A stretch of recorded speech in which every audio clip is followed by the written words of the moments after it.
E aí pessoal, tudo bem? Sejam bem-vindos ao canal Me Responde Químico e hoje nós vamos aprender como se faz o balanceamento de reações químicas. Mas antes da gente começar o vídeo, se você está assistindo esse vídeo aí e os meus vídeos te ajudam em alguma coisa no conteúdo, a fazer uma prova da sua disciplina, deixa um gostei aí, deixa um comentário também, se inscreve no canal, que a gente se ajuda, beleza? Então vamos lá. Pessoal, balanceamento de reações químicas às vezes é um pouco confuso para a maioria dos alunos, porque o pessoal fica sem entender o que está acontecendo. Mas nós vamos tentar esclarecer isso aqui. Então olha só, o balanceamento de uma reação química, pessoal, nada mais é do que quando a gente tem uma reação química, os átomos, repare que eu estou dizendo reações químicas. A gente vai estudar um outro tipo de reação depois, em que os átomos podem ser destruídos ou criados. São as reações nucleares. Mas nas reações químicas, os átomos não são destruídos e nem criados durante o processo. Então, isso significa para a gente que, se eu começo uma determinada reação química com 10 átomos, ao final da reação, nos meus produtos, tem que estar os mesmos 10 átomos lá, seja qual for o átomo que eu estou utilizando, de qual elemento químico que seja. Tudo bem? Então vamos lá, vamos fazer os exemplos que eu acho que fica mais prático. Um detalhe que a gente precisa prestar atenção é que, na maioria das vezes, quando a gente vai fazer o balanceamento, algumas pessoas criam uma regrinha lá, que chamam de macho, né? Você começa pelos metais, depois os ametais, carbono, hidrogênio e oxigênio. Mas algumas pessoas têm dificuldade em decorar, né, o que cada letra significa. Então, eu acho mais fácil a pessoa guardar somente o seguinte: deixa o hidrogênio e o oxigênio por último. Os outros não importam tanto. Então, vamos começar com o primeiro exemplo que a gente tem aqui. Olha só, a gente tem o KClO4, vai se decompor e produzir o cloreto de potássio e gás oxigênio. Então, vamos ver aqui o número de elementos que a gente tem. A gente vai olhar o número do potássio. Então, potássio para a gente é a letra K, o símbolo do potássio. Tenho um potássio aqui e tenho um potássio nos produtos. Então, até aí tá ok, né? Tenho um cloro nos produtos e um cloro nos reagentes, desculpa, e um cloro nos produtos. Então, também está ok. Deixamos o oxigênio por último, certo? Nos meus reagentes, eu tenho 4 oxigênios. E no meu produto, eu tenho apenas 2. Então, como que a gente poderia adicionar mais 2 O2 aqui? Eu gosto de fazer isso aqui para os meus alunos entenderem. Se eu colocar mais uma molécula de O2 aqui, olha só, agora a gente tem O2, que tem 2 oxigênios, mais outra molécula de O2, que também tem 2 átomos de oxigênio. Então, isso corresponde para a gente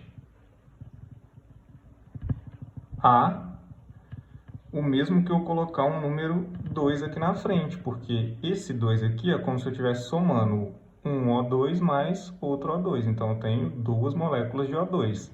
Se eu pegar esse 2 aqui e multiplicar com esse 2 que está indicando o número de elementos que eu tenho na substância, 2 vezes 2 é igual a 4 oxigênios. Então, agora eu tenho 4 nos produtos, tenho 4 nos reagentes. Então, essa reação aqui está balanceada, pessoal. Lembrando que eu posso colocar um 1 aqui na frente e o 1 aqui também. Mas geralmente a gente não coloca, a gente deixa ele implícito. Tudo bem? Vamos para o nosso segundo exemplo agora. Então, vamos lá. Deixando sempre o oxigênio e o hidrogênio por último. Então, vamos começar aqui com o ferro. Fe. Tenho um ferro desse lado e aqui eu tenho Fe2. Esse índicezinho significa que eu tenho 2 átomos de ferro nos produtos. Logo, já não está igual. Então, eu posso fazer a mesma coisa que eu fiz aqui em cima. Eu posso adicionar mais um Fe desse lado. Depois, se eu fizer Fe mais Fe, isso é igual a 2 átomos de ferro, certo? Então, beleza, o ferro agora está balanceado. Vamos passar para o próximo. Vamos balancear o enxofre.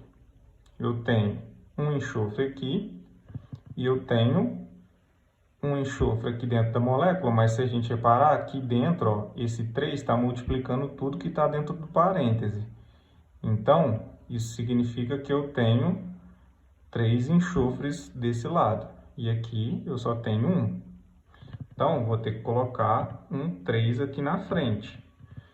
Por quê? Porque agora eu vou ter 3 moléculas de H2SO4. Cada molécula tem um átomo de enxofre, logo eu tenho os 3 enxofres. E agora a gente faz o balanceamento do oxigênio e do hidrogênio.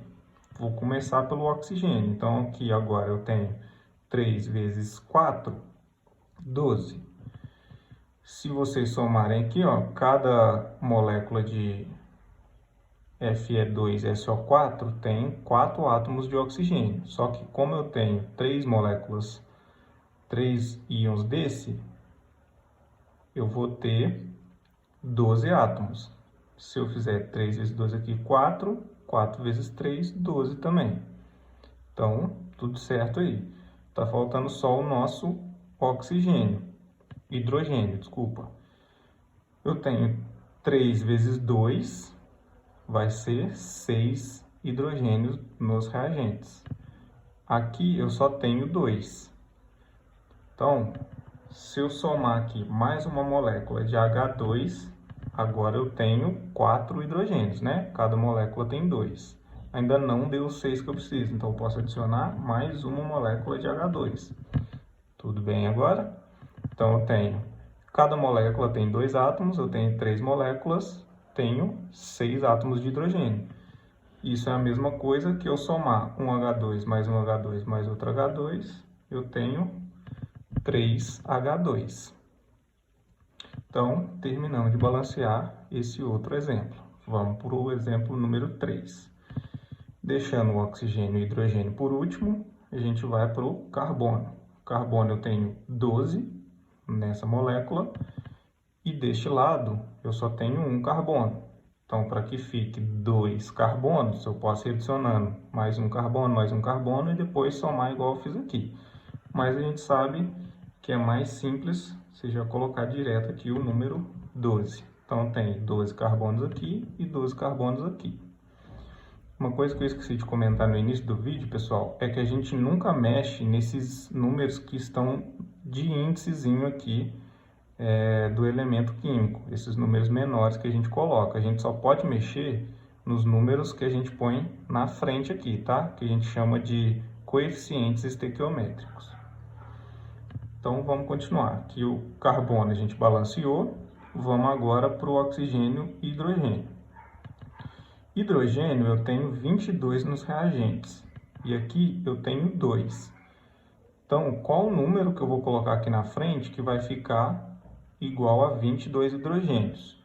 É o 11, certo? Se eu fizer 11 vezes 2, eu tenho 22 hidrogênios. E aqui, ó, onde tem na molécula de água H2O, significa o quê? Que eu tenho 2 átomos de hidrogênio e 1 átomo de oxigênio na molécula de água.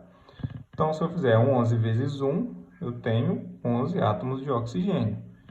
E aqui agora, se eu olhar, eu tenho 11 também. Então, terminei de balancear.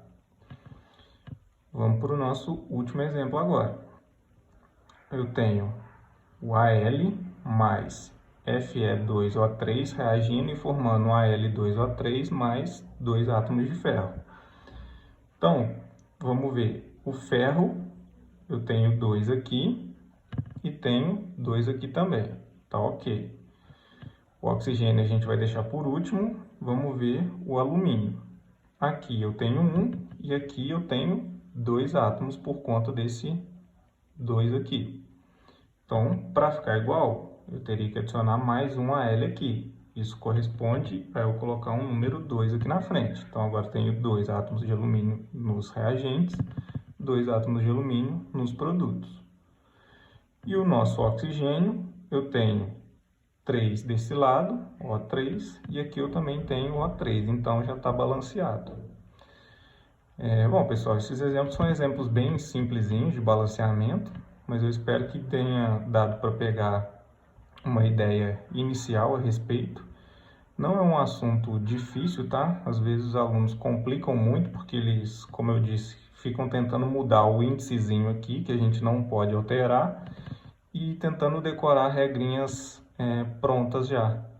Mas se a gente pegar essa prática de deixar sempre o hidrogênio e o oxigênio por último, que geralmente eles, quando a gente termina o balanceamento, eles já saem prontos, a gente quase não precisa alterar, fica mais tranquilo.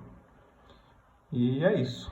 Se esse vídeo te ajudou, se você gostou da explicação, deixa um like aí, um curtiu e continuem acompanhando o canal. Se inscreve aí, por favor.